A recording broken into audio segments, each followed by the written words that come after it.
की एक माला प्राप्त हुई। और जब उनको भगवान के चरणों की माला प्राप्त हुई तब उन्होंने देखा कि सामने से इंद्र भी अपने हाथी की सवारी करके आ रहे हैं। इंद्र ने दुर्वासा ऋषि को प्रणाम किया, गुरुवर कैसे हो, कहाँ से आ रहे हो। वार्तालाप हुई। दुर्वासा ऋषि ने अपनी माला उतार के इंद्र के गले में दे दी और इंद्र ने वही माला अपने हाथी के गले में डाल दी। हाथी ने वो माला अपनी सूंड से उतारी और नीचे फेंक दी और पैरों से दुर्वासा ऋषि को गुस्सा बहुत आता है। दुर्वासा ऋषि की एक खासियत है, उनको गुस्सा बहुत ज्यादा होता है, तुरंत गुस्सा हो जाते हैं। दुर्वासा ऋषि को क्रोध आ गया और जब दुर्वासा ऋषि को क्रोध आया तो उन्होंने इंद्र को श्राप दे दिया, हे इंद्र तुझे बहुत मान है, अभिमान है अपने सिंहासन का, जा मैं तुझे श्राप देता हूँ कि तू श्रीहीन हो जा, श्रीहीन हो जा। और हाथी को भी श्राप दे दिया महाराज कि तेरा जन्म पृथ्वी लोक में होगा। हाथी को भी श्राप दे दिया। अब इंद्र को जब ये श्राप मिला और राक्षसों को, दैत्यों को पता चला कि इंद्र को श्रीहीन होने का श्राप मिला है, वैसे ही उन्होंने स्वर्ग पर आक्रमण कर दिया। श्राप के कारण इंद्र को स्वर्ग में हटना पड़ा, स्वर्ग से हटना पड़ा, स्वर्ग में क्षति हुई उनकी। बेचारे परेशान हो गए, भगवान के पास जाते हैं, प्रभु हम क्या करें, हमें श्राप मिला था, दुर्वासा ऋषि ने हमें श्राप दिया था और श्राप के कारण हम श्रीहीन हो गए। और जब दैत्यों को, राक्षसों को ये पता चला हम श्रीहीन हो गए हैं, उन्होंने हम पर आक्रमण कर दिया और हमारा सब लिया, हमारा राज सिंहासन सब पे कब्जा कर दिया। भगवान ने कहा अब समुद्र मंथन करो। जब महाराज तुम समुद्र मंथन करोगे ना तो समुद्र मंथन से तुम्हारे लिए अमृत निकलेगा। उस अमृत का पान कर कर तुम अमर हो जाओगे, अजर हो जाओगे और तुम्हें स्वर्ग का सिंहासन वापस मिल जाएगा। महाराज जब उस अमृत का तुम पान कर लोगे तब तुमसे स्वर्ग का सिंहासन कोई नहीं छीनेगा, कोई भी नहीं।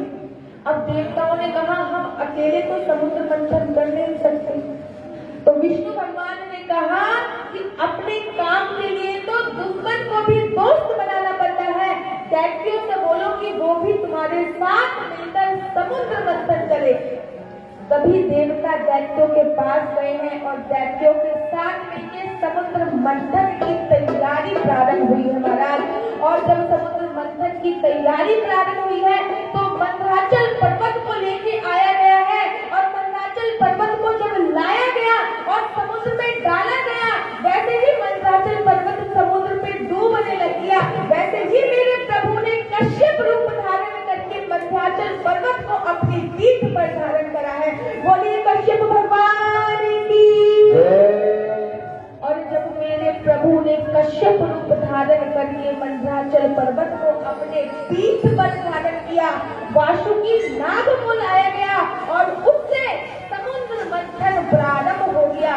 एक तरफ से दैत्य खींच रहे थे, दूसरी तरफ से देवता खींच रहे थे और पर्वत का दूषण कर रहे थे।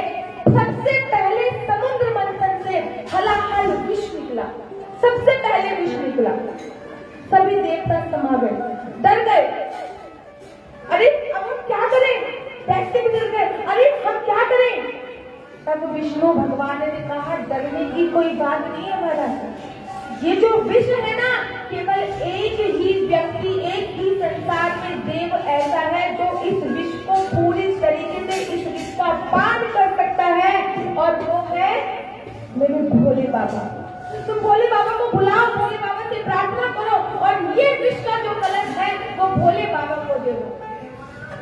सभी देवी देवता, सभी राक्षस और देवता भगवान शिव के पास गए हैं और भगवान शिव से प्रार्थना करी है, हे भोले बाबा ये जो हलाहल विष निकला है जिसकी दुर्गंध मात्र से हमें विरोधी छा रही है, आपसे प्रार्थना है कि आप इस हलाहल विष का पान करें। और भोले बाबा ने पार्वती मैया से पूछा है कि हे पार्वती जगत कल्याण के लिए मुझे ये विष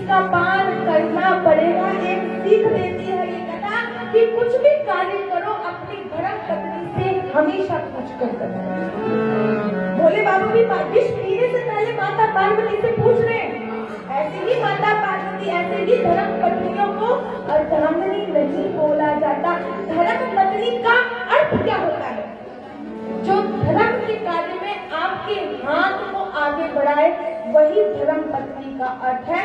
बाकी सब पत्नियां हैं महाराज, धर्म पत्नी वो है जो धर्म के कार्य में आपको आगे बढ़ाए। कि आप कहो कि 10 किलो चावल का भंडारा करवा लेता हूँ, कड़ी चावल को धर्म पत्नी कहे नहीं प्रभु, 15 किलो कड़ी चावल का भंडारा होगा। जो धर्म के कार्य में आपको आगे बढ़ा है, वही सच्ची मात्रा में कही जाती है धर्म पत्नी।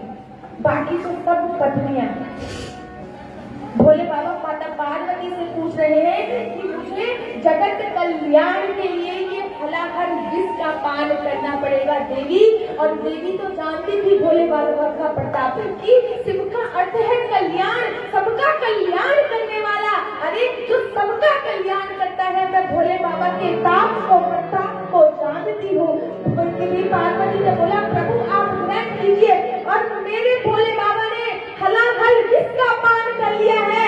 और तभी मेरे भोले बाबा बन गए हैं नीलकंठ भगवान। बोलिए नीलकंठ भगवान की, बोलिए बांके बिहारी लाल की। फिर दोबारा दूसरी ऊर्जा से समुद्र मंथन प्रारंभ हुआ है महाराज। और जब दूसरी ऊर्जा से समुद्र मंथन प्रारंभ हुआ है, तो दूसरी बार समुद्र मंथन से एक घोड़ा निकला है, जिसको दैत्यों के गुरु और दैत्यों के राजा मान लीजिए आप, क्योंकि दैत्यों के गुरु तो शंकराचार्य थे, दैत्यों के राजा बलि ने ले लिया है। उसके बाद गौ माता निकली है, कामधेनु गौ माता, जो कि ऋषियों को दे दी गई है। और उसके बाद ऐरावत हाथी निकला है। और जब ऐरावत हाथी निकला तो उसको इंद्र ने ले लिया है। और उसके बाद समुद्र मंथन फिर से प्रारंभ हुआ नई ऊर्जा के साथ। माता लक्ष्मी साक्षात हाथ में माला लेकर प्रकट हो गई महाराज। और जब माता लक्ष्मी साक्षात हाथ में माला लेकर प्रकट हुई, माता लक्ष्मी का जो स्वरूप है ना, इतना मोहक स्वरूप है, इतना सुंदर स्वरूप है कि सभी देवता और राक्षस बोल रहे हैं इनको हम लेंगे, हम लेंगे। सभी में आपस में लड़ाई हो गई। तभी भगवान बोलते हैं कि इनके हाथ में वरमाला है, और जिसका भी ये वर मान लेंगी, जिनके गले में ये माला डाल देंगी, वही इनका हो जाएगा। सभी लाइन से बैठ जाओ, सभी लाइन से बैठ गए हैं। अरे माता लक्ष्मी से विवाह करने के लालच में तो दुर्वासा ऋषि, अत्रि मुनि सब आए हैं, सबने चिंता गाड़ दिया। आहा कितनी मनमोहक स्त्री है, काश हमें मिल जाए। सब चिंता गाड़ के बैठे हुए हैं। माता लक्ष्मी सबको लाइन से देखती जा रही है। और जब माता लक्ष्मी ने सबको लाइन से देखा, तो अंत में मेरे प्रभु पर माता लक्ष्मी की दृष्टि गई। मेरे प्रभु प्रकट हुए, मेरे प्रभु पर माता लक्ष्मी की दृष्टि गई। और माता लक्ष्मी ने प्रभु के गले में माला डाल दी, और प्रभु बन गए नर नारायण भगवान। बोलिए नर नारायण भगवान की, बोलिए लक्ष्मीपति की। दोबारा से दूसरी ऊर्जा से समुद्र मंथन फिर से प्रारंभ हुआ है।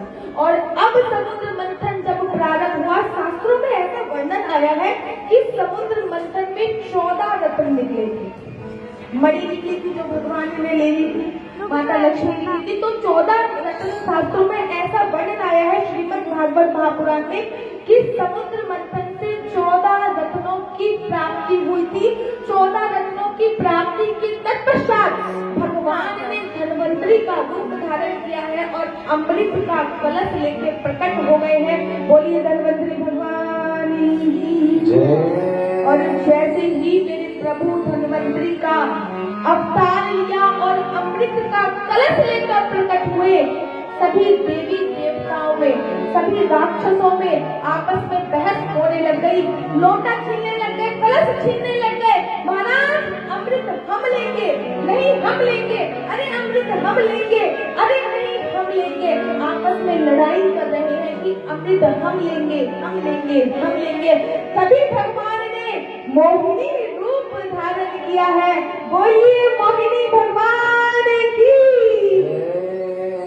अति सुंदर रूप है मोहिनी रूप। इतना सुंदर मोहिनी रूप मेरे भगवान ने धारण किया है।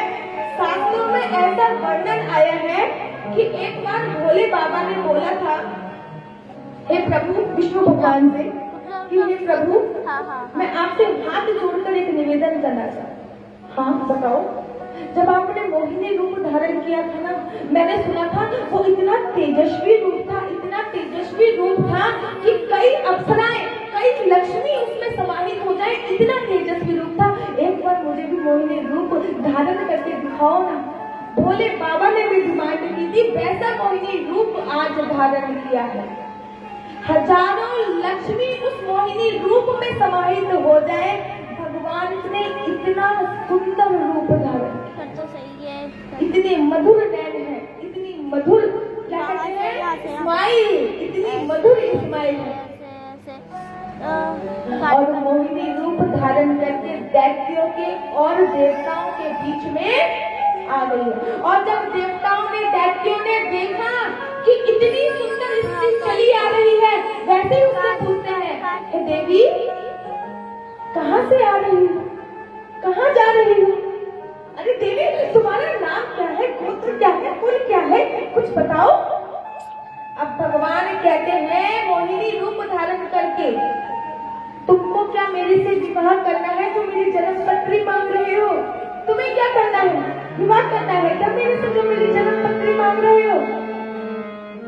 तभी दैत्य बोलते हैं देवी क्षमा करें, हम ऐसे वैसे लोग नहीं हैं। अरे हम कश्यप के पुत्र हैं। मोहिनी कहती है मैंने कश्यप ऋषि का नाम तो बहुत सुना है, लेकिन तुम जैसे मूर्ख कश्यप भगवान के, कश्यप ऋषि के पुत्र कैसे हो सकते हो? अरे मैंने इतना नाम सुना है कश्यप ऋषि का, और तुम कह रहे हो तुम कश्यप के पुत्र हो, लेकिन तुम तो महामूर्ख हो जो मुझसे मेरा नाम गोत्र पूछ रहे हो और साथ में मुझसे बोल रहे हो कि देवी समुद्र मंथन से ये अमृत निकला है और इस अमृत का पान आप हमें करा दो। अरे मैंने से ना तुम्हारी जान है ना पहचान है, कहीं मैं तुम्हारा अमृत लेके भाग गई तो, कहीं मैं तुम्हारा अमृत लेके भाग गई फिर?